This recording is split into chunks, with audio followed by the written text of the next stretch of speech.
जय श्री राधे। जागरण 19 नवंबर 2021। बेलगाम चीन। गति 120 शब्द प्रति मिनट। कुल शब्द 440। प्रारंभ करें।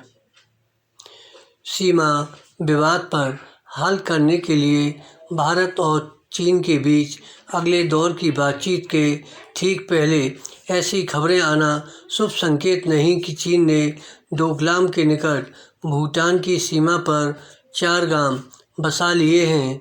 वस्तु स्थिति क्या है, यह शीघ्र सामने आना चाहिए। न केवल भूटान सरकार की ओर से बल्कि भारत सरकार की ओर से भी इसी के साथ उस दावे की भी पड़ताल होनी चाहिए जिसके तहत यह कहा जा रहा है कि चीन ने अरुणाचल प्रदेश सीमा पर भी एक गलियारा विकसित कर लिया है।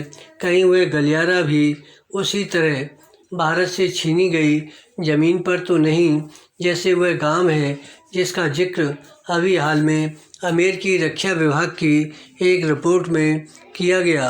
सच जो भी हो, भारत को इस नतीजे पर पहुंचने में और देर नहीं करनी चाहिए।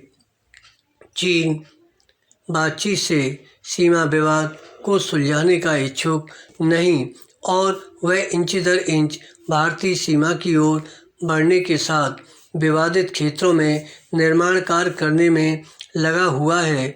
उसके इस खतरनाक इरादों की भनक उसकी ओर से बनाए गए भूमि सीमा कानून से मिलती है। भले ही इस कानून का उद्देश्य सीमांत क्षेत्रों में बुनियादी ढांचे का विकास करना बताया जा रहा हो, लेकिन उसका असल मकसद अपने कब्जे वाले इलाकों में अपना दखल बढ़ाना है। इस कानून का असर भारत चीन सीमा विवाद पर भी पड़ सकता है।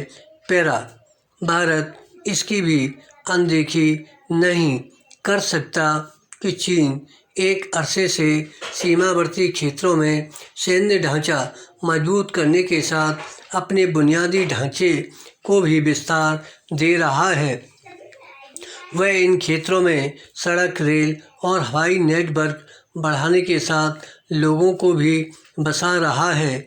निस्संदेह भारत भी चीन से लगती सीमा पर अपने बुनियादी ढांचे को मजबूत करने के साथ अपनी सुरक्षा व्यवस्था को सुदृढ़ कर रहा है, लेकिन अभी बहुत कुछ करना शेष है। यह शेष काम तेजी से करने में जरूरी राजनीतिक इच्छा शक्ति का परिचय दिए जाने के बाद भी संसाधनों की कमी आड़े आ रही है। स्पष्ट है कि चीन इसका भी लाभ उठा रहा है। यदि उसे उसी की भाषा में जवाब नहीं दिया गया तो फिर उसका दुस्साहस और अधिक बढ़ना तय है। वैसे भी इस समय वह बेलगाम है और विश्व समुदाय उसका मुकाबला करने के लिए तैयार नहीं दिखता। इसी कारण वह एक ओर जहां तिब्बत में अपना दखल बढ़ा रहा है, वहीं दूसरी ओर ताइवान पर भी कब्जा करने के मूड में है।